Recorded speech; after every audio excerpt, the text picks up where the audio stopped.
그 모 회사 사목으로 있었을 당시에 벌어졌던 일입니다.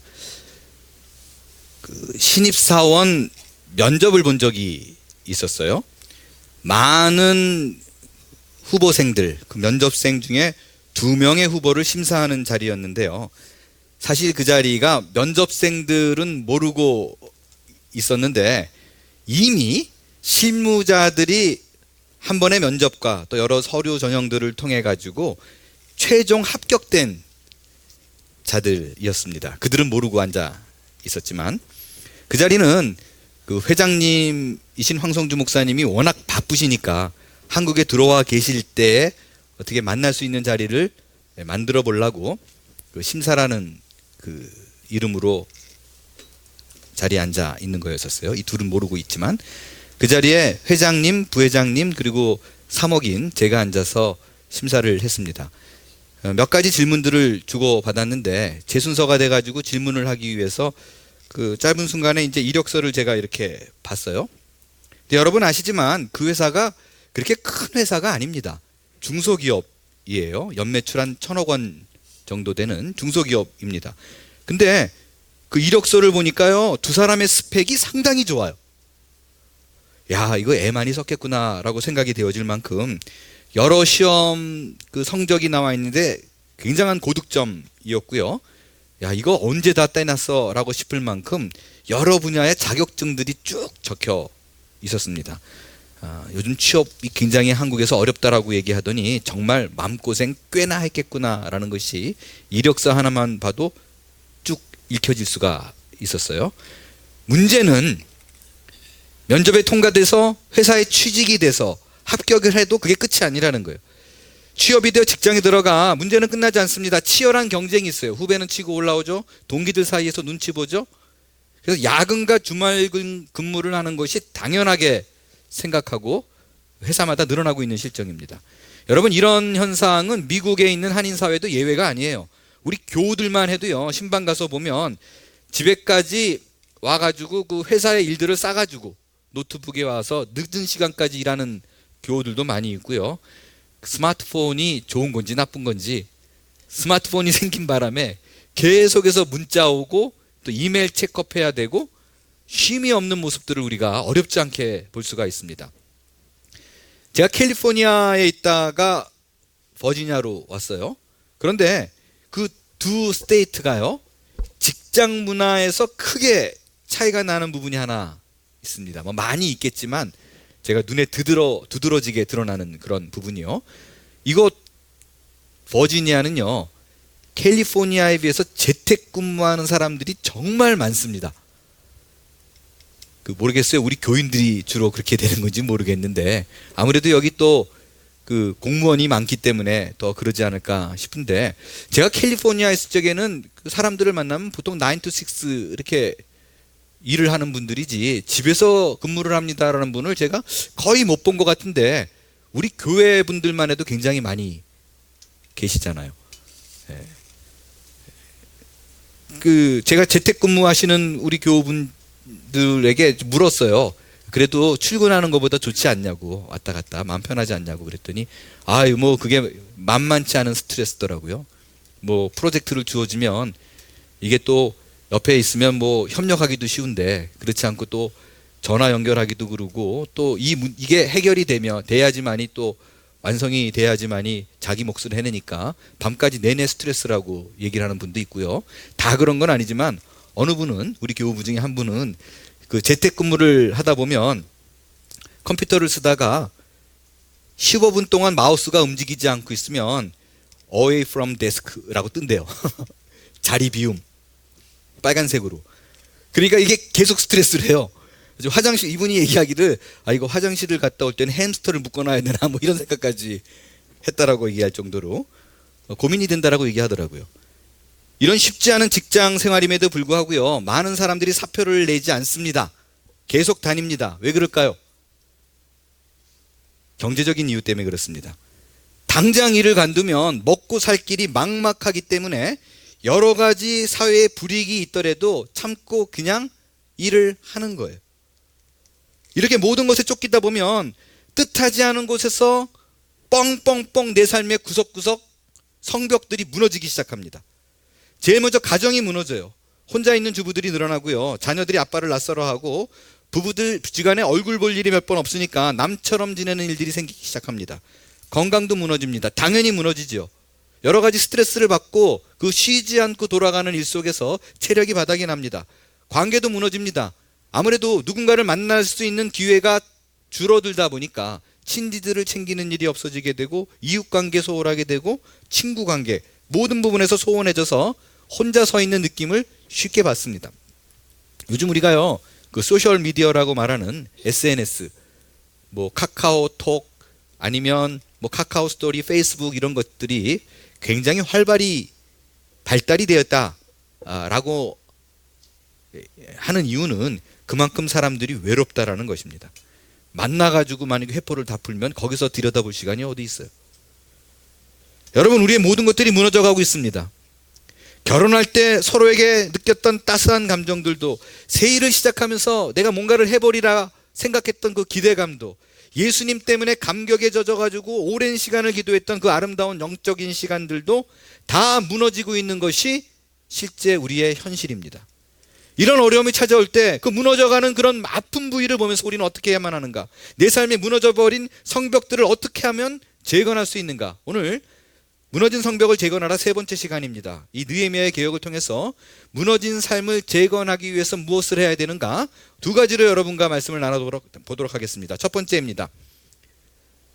모든 것이 무너져서 걷잡을 수 없는 공허한 마음이 생길 때 모든 상황 속에서 하나님이 일하고 계신다는 것을 믿어야만 합니다.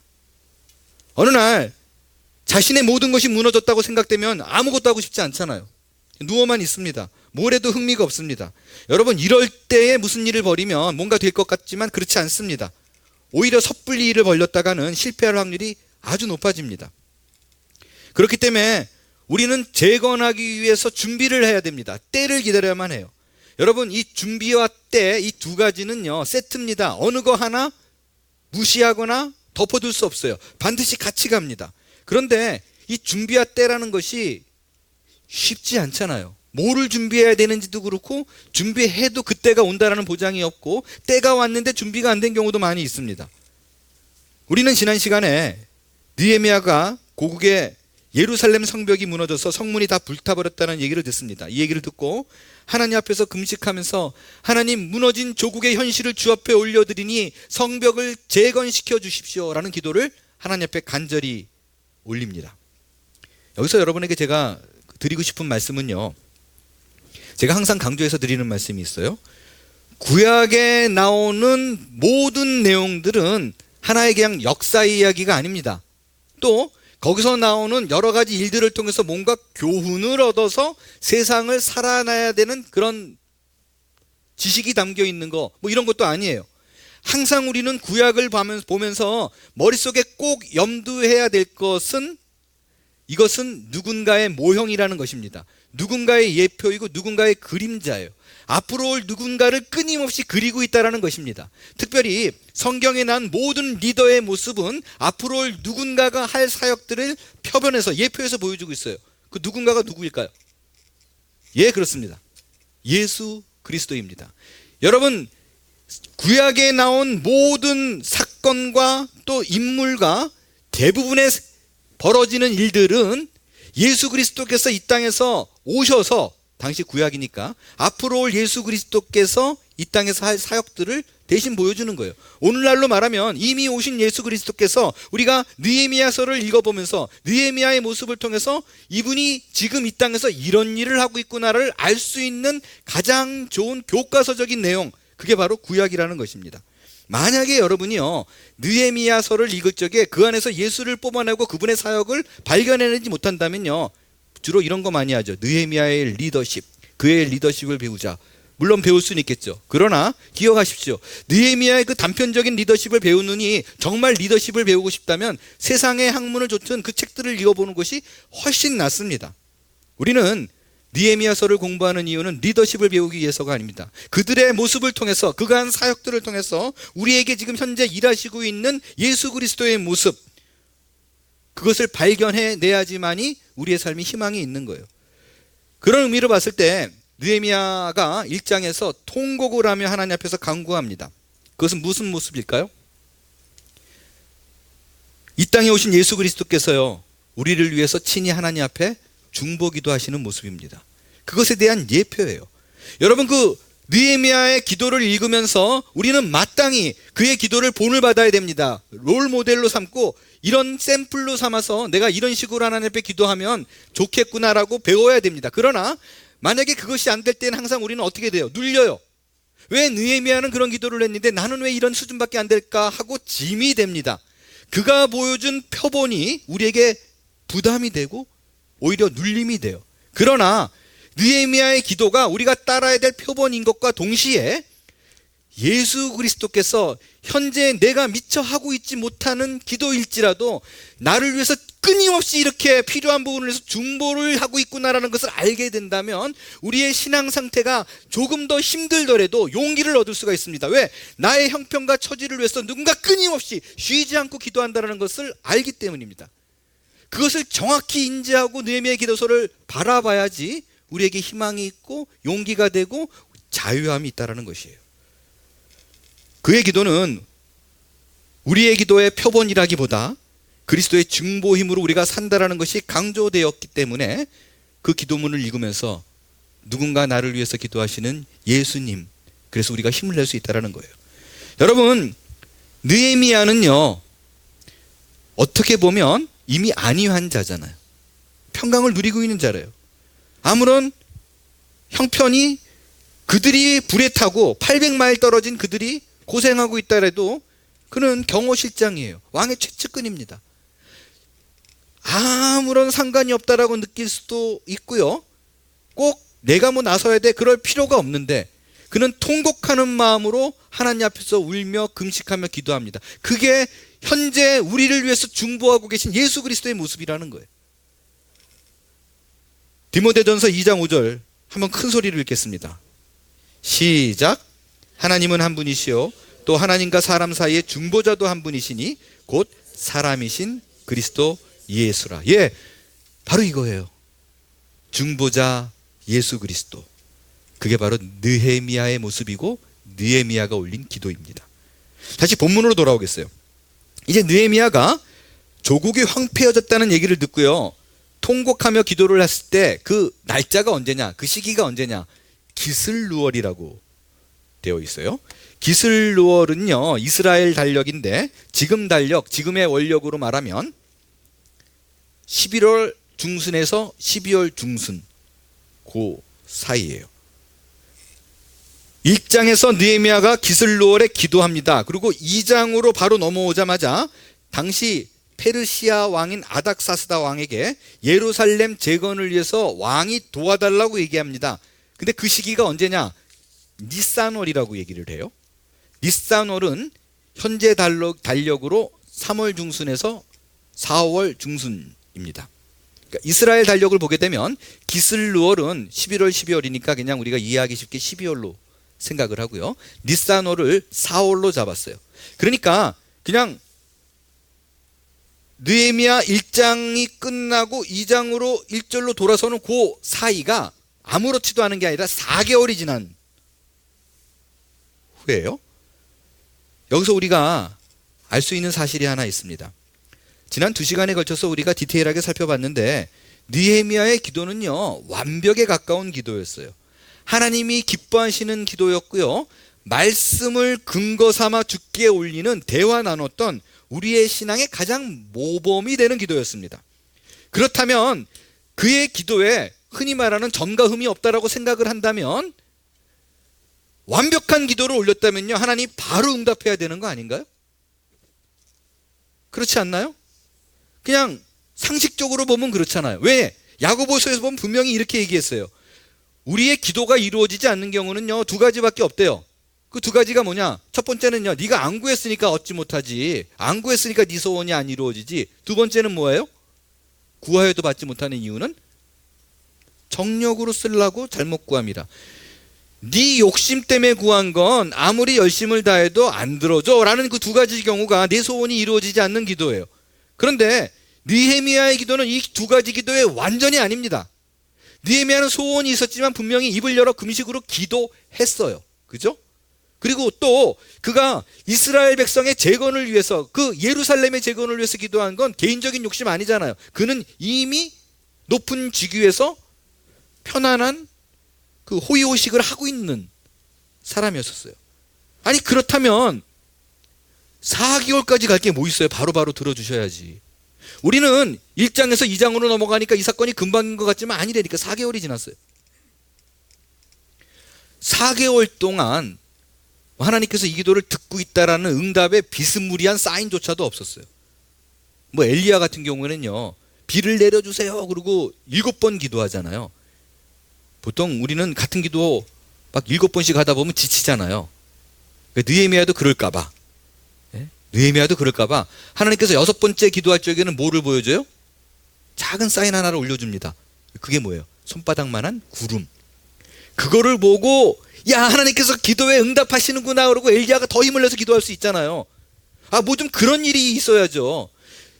누가 보기에도 완벽한 기도, 느헤미야 스스로 생각하기에도 부끄럼 없는 기도를 하나님 앞에 올렸는데 4개월 동안 아무런 응답이 없어요. 여러분, 4개월은요 100일도 훨씬 지난 거예요. 우리가 흔히 말하는 무슨 작정 100일 기도회, 이것도 지났다고요. 근데 여러분, 입장 바꿔놓고 한번 생각해 볼까요? 우리 교회에서 무슨 기도회, 100일 기도회라고 시작했는데 하나님 앞에 열심히 기도했는데 남들은 무슨 기도 응답받았어 그러는데 내 기도는 뭐 하나도 반응이 없어요. 그죠? 만약 그런 일이 여러분 그 삶 가운데 벌어진다고 생각해 보세요.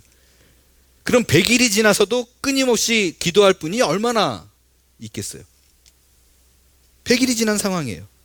신앙에 의심이 찾아오고 기도를 접고 더 이상 기대를 하지 않는 것이 그냥 상식적인 일일 것입니다. 근데 느헤미야는 이 절망적인 상황 속에서 어떻게 했는가? 자신의 기도를 들으시는 하나님이 분명히 이루어질 줄을 믿고 조금도 의심하지 않습니다. 어떻게 할 수 있냐고요? 철저하게 자기 기도의 응답이 오는 날을 대비해서 준비를 해요. 어떻게 하냐면요, 오늘 본문의 내용을 보면요, 느헤미야가 얼굴에 근심이 이렇게 있으니까 왕이 너 왜 그래? 그러고 묻습니다. 그냥 단순한 질문이에요. 물어볼 수 있잖아요. 왕이 너 얼굴 왜 그래? 라고 말하니까 느헤미야가 금방 눈치챕니다. 이게 사인이다. 이건 하나님이 내게 주신 응답이다. 4개월 전에 기도했던 것이 지금 반응이 온다라는 것을 금방 알아채요. 그래서 왕에게 이렇게 얘기해요. 이스라엘이 지금 피폐해진, 조국이 지금 망해가는 것 때문에 내가 가슴이 너무 아파요. 그래서 지금 얼굴이 이 모양이에요. 그랬더니 왕이 내가 너한테 뭐 해줄까? 라고 묻잖아요. 근데 사실은요, 그냥 왕이 그냥 물어볼 수 있잖아요. 우리 종업원이, 내가 누구 사장인데 종업원이 있는데, 직원이 있는데 너 얼굴 왜 그래? 그랬더니 힘든 일이 있어서요. 그냥 뭐 도와줄까? 이렇게 물어볼 수 있잖아요. 그죠? 근데 뭐 도와줄까 그랬더니 이미 준비했다 그랬잖아요. 느헤미야는 이때가 올 걸. 그러니까 왕이 당황스러울 만큼 필요한 내용을 그 자리에서 쭈르륵 얘기합니다. 적지 않은 요구를 해요. 왕이 아마 당황했을걸요. 아니 설마 이렇게까지야? 대략 3가지를 요구합니다. 첫 번째가 뭐냐면 비자예요. 7절에 보면 유프라테스 강 서쪽 총독들에게 유다 땅까지 통과할 수 있도록 조서를 써달라라고 얘기를 하는데, 그 조서가 요즘으로 말하면 비자예요. 그러니까 페르시아에서 예루살렘까지 가는 그 길 동안에 다른 나라들이 있잖아요. 그 나라들을 통과할 수 있도록 비자를 좀 달라 하는 거예요. 두 번째가 제목입니다. 이 제목이 그 타이틀, 이게 아니라 자이목, 제목. 그러니까 그 나무를 얘기하는 거예요. 나무를 감독하는 아삽에게 자신의 집과 성문을 지을 제목들을 제공해달라고 공문을 좀 써달라라고 부탁을 해요. 세 번째가 군대 장관과 마병이에요. 한 걸음 더 나가가지고요, 거기까지 가는데 800마일이잖아요. 한참을 가잖아요. 무슨 일이 생길지 어떻게 알아요? 특별히 이스라엘이 재건한다는 소문이 나면 삽시간에 벌떼처럼 막 도적질하고 그럴 거 아니에요. 그러니까 내가 이 물건을 싣고 못 간다? 군대를 붙여달라. 마병을 보내달라. 아주 그냥 디테일하게 요구합니다. 이 모든 얘기가 뭐를 의미해요? 그는 본인이 기도했을 적에 그 4개월 동안 아무런 하나님의 응답이 없었음에도 불구하고 내 기도가 하나님께서 들으시고 응답한다는 부분에서 조금도 의심하지 않고 차곡차곡 하나님의 때를 기다리며 준비하고 있었다라는 거예요. 제가 느헤미야의 기도를요, 기도 중에 최고이다, 백미를 이루는 기도이다라고 표현한 이유가 바로 여기에 있어요. 우리는요, 하나님 앞에 기도를 합니다. 하나님, 내가 갖고 있는 소원이 있어요, 목표를 이루고 싶습니다라고 말하는데 준비하지 않습니다. 내 쪽에서 무언가를 해야 되는데 준비하지 않아요. 사인이 있으면 하겠다라고 얘기해요. 여러분, 준비를 하지 않으면요, 기회가 와도 놓칠 뿐만 아니라 하나님이 기회를 보여줘도 그것이 기회인 줄을 모릅니다. 그렇기 때문에 여러분에게 부탁을 드리고 싶은 거는요, 기도를 할 적에 구체적으로 하세요. 써놓고 하세요. 하나에서 10가지 써놓고 하세요. 제가 지난주에 말씀드렸지만 이거 기도문을 괜히 잘못 썼다가 이런 거 괜찮다니까요. 하나님은 액면 그대로 응답하시는 분이 아니라 이미 우리가 구하기 전에 구할 바를, 내게 필요한 바를 아는 분이에요. 그런 거 걱정하지 말고요, 그냥 필요한 거를 나열하듯이 쫙 적으세요. 그래야지 그때가 왔을 적에 내 기도의 제목을 항상 갖고 있잖아요. 그래서 이것이 대한 응답인지 알 뿐만 아니라 잘못 기도하고 있는 것이 있더라도 내가 잘못 구하고 있구나라는 것을 상황을 통해서 깨달을 수가 있습니다. 여러분, 우리가 하나님 앞에서 구체적으로 기도하지 않는 이유는요, 기대를 하지 않아서 그럴 뿐만 아니라 뭘 정확하게 잘 몰라서 그럴 수도 있어요. 하나님 앞에 요구하는 게 대부분 추상적인 경우가 참 많아요. 하나님, 행복하고 싶습니다, 행복하게 해주세요, 건강하게 해주세요, 경제적으로 넉넉하게 해주세요 라는 기도이지, 내가 뭐를 해야지 행복할지 몰라요. 경제적인 어려움을 벗어나기 위해서 내가 어떤 시도를 해야 될지, 뭐를 목표를 잡아야 될지 사실 잘 몰라요. 그래서요, 모르겠으면 모르겠다라는 것도 기도 제목으로 써놓고 기도해야 돼요. 모르니까 할 수 없어요가 아니라 구체적으로 디테일하게 섬세하게 준비해 나가며 기도를 해야 된다는 것이에요. 내가 이렇게 준비를 하다 보면 하나님께서 원하시는 무언가가 내 앞에 작은 구름처럼 나타났을 적에, 손바닥처럼 나타났을 적에 깨닫고 아멘하고 뛰어들 수가 있는 거예요. 저는 느헤미야가 놀랍도록 왕이 내가 뭘 도와줄까라 그러니까 즉시 대답했다라는 건요, 단언합니다. 평소에 이렇게 시뮬레이트 했어요. 그 상황을 그려봤어요. 그래서 그 상황이 벌어지자마자, 자기가 예상한 상황이 벌어지자마자 그냥 치고 들어가는 거예요. 저는요, 진심으로 우리 교우들을 만나서 얘기하다 보면 그런 거 많이 느껴요. 아주 어린애, 그 집 자녀의 어린애가 있고요, 또 연세가 많이 드신 분들도 우리 교우 중에 계십니다. 그런데 이분 한 사람의 말 한마디, 이 한 사람의 미잉 자체가 얼마나 큰 역할을 하고 있는가라는 것은 본인들이 근데 잘 몰라요. 본인들이 잘 몰라요. 근데 교회라는 공동체 안에서 얼마나 한 사람 한 사람이 얼마나 중요하게 무언가를 이루어내고 있는가라는 것은, 그 하모니를 이루는 것은 놀라울 정도로 아름답습니다. 우리의 성공은 뭐예요? 출세하고 돈을 많이 벌고 그게 아니잖아요. 하나님께서 내게 이 땅에 보내신 그 작은 소명을 이루어가는 것이 크리스찬의 삶의 방향 아닙니까? 그렇다면 그것을 이루고 싶지만, 내가 소명하는 바를 달려나가고 싶지만 무너진 성벽으로 인해 아파하는 분들이 있다면 기억하십시오. 우리를 위해서 친히 간구하시는 분이 있습니다.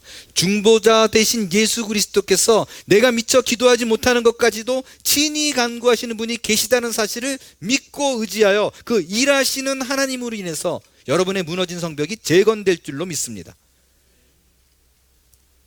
두 번째로, 나의 상상을 초월한 하나님의 은혜를 기대하십시오. 내가 기대하고 바라는 것 이상의 상식적인 것 이상으로 채워주시는 그 은혜의 하나님이 있다는 걸 믿어야만 합니다. 오늘 본문에 느헤미야가 왕 앞에서 근신된 얼굴을 하고 있다가 왕이 뭘 도와줄까 그랬더니 이스라엘 땅이 피폐해졌으니 도와달라고 얘기합니다. 근데 우리는 이 부분을 보면서요, 이런 생각을 할 수 있어요. 그럴 수 있지, 그죠? 그럴 수 있지라고 생각할 수 있어요. 왜? 최측근이니까 평소에 얼마나 가족같이 지내겠어요, 그죠? 근데 뭐 얼굴에 근심 있는 것 같으니까 너 내가 뭐 도와줘? 왜 그래? 뭐 그럴 수 있지라고 생각하잖아요. 근데 이 시대적 배경을 보면 이거는 정말 위험한 일입니다. 웬만한 강심장이 아니면 절대 에스크할 수 없어요. 요청할 수 없어요. 왜냐하면 여러분 그 느헤미야가 그때 지니고 있던 직책이 뭐라고요? 경호실장, 술관원. 그러니까 왕의 음식에 독이 들었나 안 들었나를 살피는 일이에요. 근데 누구나 다 알고 있는 상식이 있습니다. 독재자나 권력자가 무너질 때 주로 누가 쳐요? 오른팔이 칩니다. 이 사람을 가장 잘하는 사람이 칩니다. 그래서 우리가 흔히 아는 브루투스 넘어져도 뭐 이런 것도 있는 거잖아요. 최측근의 독사를 이게 방어하는 그런 사람이에요. 그러니까 왕이 아닥사스다 왕이 이렇게 딱 보니까 얼굴에 수심이 있고 근심이 있어요. 그럼 어떤 생각을 가질 수 있어요? 누군가한테 사주받아서 나를 죽이라는 것 때문에 고민하는가? 충분히 이렇게 생각할 수 있습니다. 그래서 뭐라고 묻냐면요, 왕이 황당한 거예요. 그랬더니 너 병도 없는데 얼굴에 근심이 있어. 너 얼굴색이 왜 이래? 의심하는 거예요. 그러니까 왕이 너 왜 그래? 그러니까 기도의 응답이네, 할렐루야, 좋아하지 않았어요. 뭐라 그래요? 느헤미야가 크게 두려워했다. 이해되시죠? 왜 두려워했는지. 당시요, 그냥 법이 왕이잖아요. 이러면 끝나는 거예요. 야, 제 수상주 저거 제가 저러고 있으니까 내가 마음에 평화가 없다. 갖다 치워. 죽여. 그러면 죽는 거고요. 여러분 그 에스더 우리 사건을 통해서도 잘 아는 게 있어요. 왕 앞에 왕비라도 못 나가요. 부르지 않았는데 나가면. 저거 왜 나와? 죽여. 그러면 죽는 거예요. 파리 목숨이에요. 너 도대체 얼굴이 왜 그 모양이야? 라고 얘기하니까 그 질문에 느헤미야가 왕의 질문에 한 대답, 그 대답이 사실은 옆에 사람이 들으면 경악할 만한 얘기를 한 거예요. 상상할 수 없는 얘기예요. 뭐냐? 3절을 같이 읽겠습니다. 3절 시작. 왕께 대답하되 왕은 만세수를 하옵소서.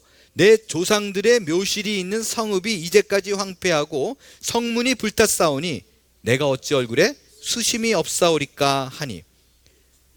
내 조상의 묘실이 성이 다 쓰러졌어요. 그러니까 불에 탔다 그러니까 내가 어떻게 근심 안 할 수 있어요? 그것 때문에 내가 죽겠어요? 라고 얘기하는 거예요. 이게 왜 대단한 얘기인가?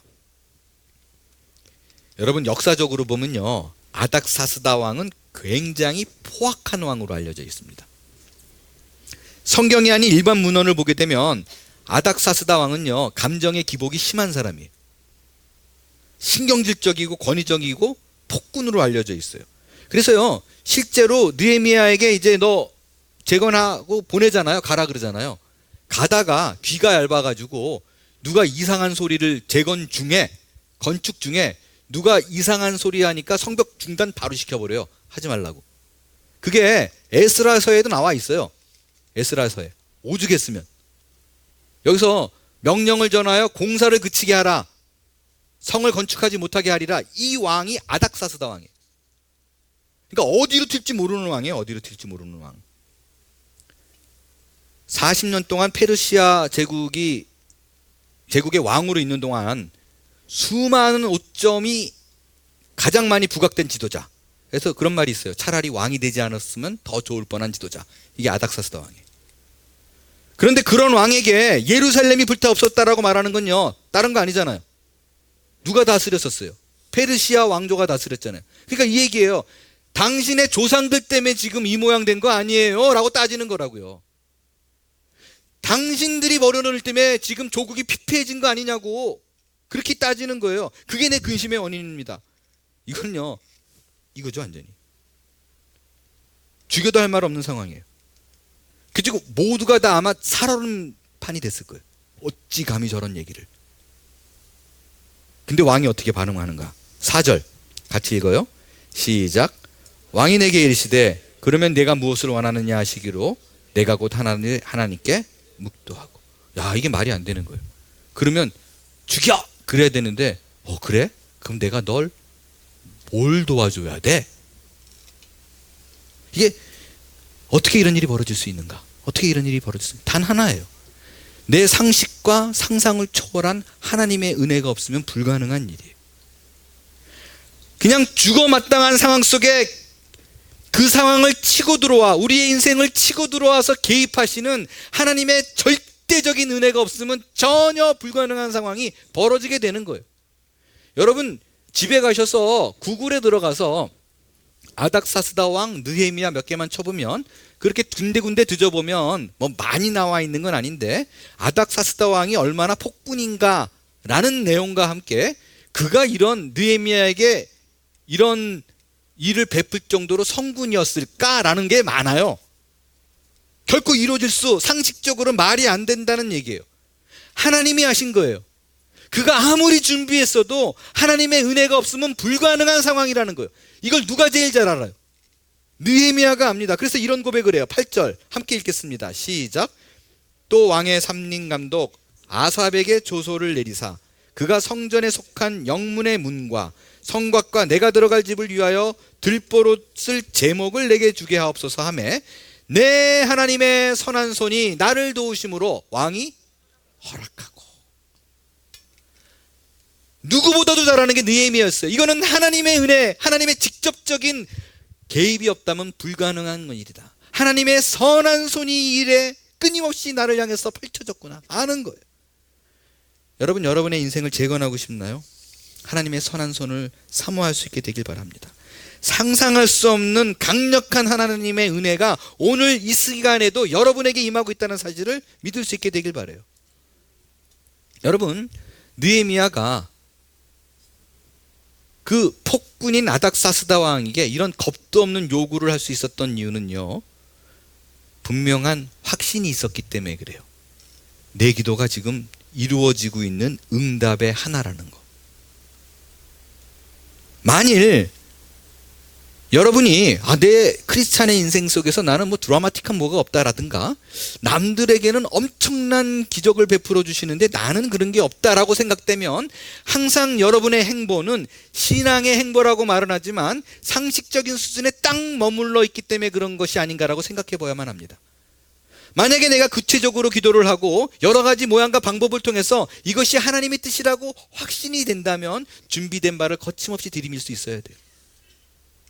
그래야만이 마치 베드로가 물에 뛰어서 걸었던 것처럼 하나님의 강력한 은혜,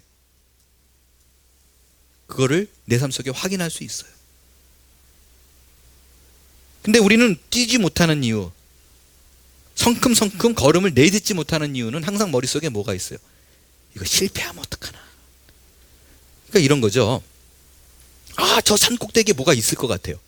마을 사람들에게 물어봐요. 저 산에 올라가면 분명히 문제 해결을 위한 뭐가 있을 것 같은데, 그랬더니 올라가 보지 않은 사람들이 여러 가지, 저 산은 높이가 얼마이고 비바람이 많이 치고 또 번개도 자주 치고 그래서 우리가 필요한 게 있을 리가 없어 라고 생각을 해요. 근데 기도하다가 보니까 자꾸 올라가는 게 뜻인 것 같아요. 그래서 작정을 하고 하나님의 뜻이 거기 있다는 확신하고 혼자 어렵게 그 산에 딱 정상까지 올라가 봐요. 근데 아무것도 없어. 내가 분명히 거기 무언가가 있을 걸로 기대하고 올라갔는데 아무것도 없는 상황이 벌어질 수 있죠. 그때 우리는 어떤 생각이 드냐면 내가 실패했다라는 생각이 들어요. 내 기도의 응답이 잘못된 거를 확신했구나라는 생각이 들어요. 그러나 단연코 제가 믿기는요, 크리스찬의 인생에 실패는 없습니다. 어떤 부분에서 알 수 있느냐? 여러분, 많은 사람들은 막연하게 저 산 위에 가면 아무것도 없다라고 생각하는데 올라갔던 사람은 자신 있게 얘기할 수 있어요. 가니까 아무것도 정말 없다. 저 땅 위에는 수고할 필요가 없다라는 말을 당당하게 할 수 있는 사람은 단 한 사람밖에 없어요. 또 다른 하나, 내가 확신한 그 정상 위에 뭐가 있을 거라고 생각했을 때 내가 올라간 건 없을 수 있어요. 그러나 그 정상 꼭대기에서 산 너머에 다른 세계가 있다는 것을 보게 됩니다. 그거를 보고 남들이 보지 못하는 것을 보고 뛰어들 수 있는 사람은 그 위에 올라간 사람만이 할 수 있는 일이에요. 우리의 요구와 우리의 기도의 응답과 전혀 다른 것이 펼쳐질더라도 두려워하지 마십시오. 두려워하지 마십시오. 내가 준비한 것을 실패라고 말하지 마시고 이 놀라운 상황 속에서 하나님의 은혜가 개입된다는 사실을 믿고 인내하며 믿음으로 준비할 수 있는 여러분이 될 수 있게 되기를 바랍니다. 영화 아이언맨이라고 아시죠? 그 주인공 토니 스타크라는 인물이 나옵니다. 영화상에서 보면 엄청난 재벌이고 공학 천재로 나와요. 그런데 사실 이 토니 스타크는요, 영화상에서 지어낸 가상의 인물이 아니에요. 현재 있는 실제 인물을 카피한 거예요. 누구를 카피했는가? 많이들 우리 젊은 분들은 알고 있는데, 그 미래의 차라고 말하는 그 전기차 있죠? 테슬라. 그 테슬라 모터스의 설립자, 또 최고 경영자, CEO인 일론 머스크가 아이언맨 그 토니 스타크의 실제 모델이에요. 그의 전기를 읽어보면요, 정말 화려하기 그지없습니다. 일단 여러분이 유용하게 그 사람 덕분에 사용하고 있는 것들 몇 가지만 모아도요, 그 요즘은 인터넷 결제 시스템에 페이팔이라고 있는 거 아시죠? 그 페이팔을 만든 공동 창업자 중에 한 사람이에요. 그리고 미국의 지붕을 태양광 패널로 바꾸고 있는 솔라시티 창업자예요. 그리고 개인 돈으로요, 스페이스X라는 회사를 만들어서 그러니까 민간 우주 왕복선 그 시대를 연 사람, 이게 머스크예요. 그 모든 사람들이 전기차는 장난감에만 가능하다라고 생각할 때 테슬라 모터스를 세워가지고 전기차를 고급차로 바꾼 사람, 일론 머스크예요. 그래서요, 그를 수식하는 말 중에 이런 말이 있어요. 그 여러분이 잘 아시지만 그 애플을 만든 스티브 잡스는 우리의 삶의 방식을 바꿨다면, 일론 머스크는 우리가 살고 있는 이 세상을 바꾸고 있다라고 얘기를 해요. 제가 그의 전기를 쭉 읽었습니다. 근데 저는 목회를 하는 사람이니까, 비즈니스와 그닥 상관이 없는 사람이니까 그냥 이렇게 재밌게 이렇게 읽었어요. 근데 다른 그 책을 읽고 제가 지금 머릿속에 남는 건요, 아무것도 없는데 딱 그 사람이 한 말, 그 한 표현, 그 문장이 하나 저에게 남았어요. 그게 뭐라고 얘기했냐면요, 이 사람이 한 말이에요. 뭐라고 얘기했냐면, 우리 자신의 그릇은 우리가 알고 있는 것보다 훨씬 더 크다. 다시 말씀드릴게요. 우리 자신의 그릇은 우리가 알고 있는 것보다 훨씬 더 크다. Just try. 그저 시도하라. 그것만이 혁신의 비결이다. 저는요, 이 머스크가 크리스찬인지 아닌지 모르겠어요. 그러나 적어도 그는요, 성경에서 하나님께서 우리에게 끊임없이 강조하고 우리가 알기를 원하는 그 한 가지 사실은 정확하게 이해하고 있는 사람입니다. 그거는 여러분이 생각하는 여러분 자신보다 창조하신 하나님께서 바라보는 여러분은 훨씬 더 큰 사람들이라는 거예요. 왜냐하면 성경은 계속해서 강조하기를 우리가 우연히 어쩌다 태어난 인생이 아니라 하나님의 계획과 간섭 아래 만들어진 사람들이라고, 그런 존재라고 얘기하고 있는 거예요. 에베소서 2장 10절을 보겠어요. 2장 10절에서는 우리의 본질에 대해서 이렇게 얘기합니다. 시작. 우리는 그가 만드신 바라 그리스도 예수 안에서 선한 일을 위하여 지으심을 받은 자니. 바로 이것입니다. 우리의 존재는 그냥 어쩌다가 던져진 존재가 아니라는 거예요. 오늘 우리가 짧은 동영상 광고 시간에 낙태에 대해서 봤는데, 생명을 살려야 된다라는 부분을 봤습니다. 그 동영상에서 말하는 것처럼요, 우리는 그냥 필요 없는 존재들이 아니에요. 저는 그 동영상을 미리 어제 받아봤을 때 문득 그런 생각이 들었어요. 저희 어머니 세대는요, 낙태가 그렇게 크게 죄의식이 없을 때잖아요. 의사들도 그냥 쉽게 많이 했었을 시대예요. 그래서 그런 생각이 문득 들더라고요. 말씀을 준비하다가, 오늘 우리 교우분들 중에서도요, 누군가는 부모가 지우기를 원했지만 마지막에 그냥 마음을 바꿔가지고 탄생한 분들도 계실 수도 있어요. 왜 그렇게 얘기하냐면, 확실하진 않은데 제가 이렇게 문득 드는 생각이, 어머니께서 저를 지우려고 그랬다고 하는 얘기를 좀 들었던 것 같아요. 예. 확실하진 않아요. 어제 전화 걸어볼까 하다가 새벽이어가지고 전화를 못 드렸는데, 아니 그 우연히 그런 얘기를 그 상황 속에서 얘를 지울까 그러다가 그냥 났다는 얘기를 그냥 들은 것 같아요. 그러니까 저도 그런 인물 중에 한 사람일 수 있어요. 그럴지라도 우연히 태어난 것이 아니라 하나님의 계획 아래에 있다는 거예요. 하나님께서는 여러분의 존재 한 사람 한 사람을 다 알고 계신다는 거예요. 여러분의 가치가 얼마나 소중하냐, 하늘의 보좌를 버리고 내 생명을 맞바꿀 만큼 너희 한 사람 한 사람이 내게는 얼마나 소중한지 몰라. 그게 느헤미야를 통해서 볼 수 있는 하나님께서 우리에게 전해주는 메시지라는 것입니다. 그것이 그리스도의 십자가 사랑이에요. 마지막으로 예화를 하나 드리고 말씀을 마칠게요. 우리가 잘 아는 찬양 중에 내 이름 아시죠? 라는 찬양이 있습니다. 이 찬양은 세계적인 찬양 사역자로 토미 워커라는 사람이 작곡한 곡인데요. 이 찬양이 어떻게 만들어지게 됐는가, 탄생하게 된 동기를 좀 말씀드릴게요. 토미 워커가 1997년에 필리핀으로 선교를 갑니다. 한 고아원을 방문하게 됐어요. 근데 고아 아이들이 많을 거 아니에요, 그죠? 많은데 한 7살쯤 되어 보이는 조그만 아이가 이렇게 달려오더니 Hello, my name is Jerry 그러더래요. 그러니까 얼마나 또 귀여워요, 그죠? 오케이. 그리고 이제 자기도 탐이라고 인사를 하고 헤어졌어요. 근데 그 아이가 15분 있다가 다시 또르르 오더니 툭툭 치고 Do you know my name? 그렇게 물어보더래요. 당신 내 이름 알아? Do you know my name? 그러고 물어보더래요. 그래서 토미가 좀 이상했지만 Yeah, yes I do. I know your name. Your name is Jerry, right? 내가 네 이름 당연히 알지. 이름 제리 아니야? 그랬더니 막 또 좋아하더래요. 그리고 갔더니 또 15분 있다가 또 또르르르 와가지고 톡톡톡 돌아보니까 걔예요. 근데 Do you know my name? 내 이름 알아요? 그러고 물어보더래요. 알지? 너 제리잖아. 근데 이 아이가 그 몇 번을 오는 가운데 Do you know my name? 물었을 때 I know. You are Jerry. 그렇게 말을 하면 너 제리잖아 그러면 단순하게 반응하는 것이 아니라 무슨 큰일 난 것처럼 자기 애들 사이에 뛰어들어가서 He knows my name. He knows my name. 그렇게 외치더래요. 좀 이상하잖아요. 한 번, 두 번도 아니라 그렇게 여러 번 와가지고 물어보는데 당연히 네 이름을 알지. 또 물어보고 갔어요. 근데 문득 드는 생각이 있더래요. 토미가 왜 이렇게 자주 자기 이름을 물어볼까?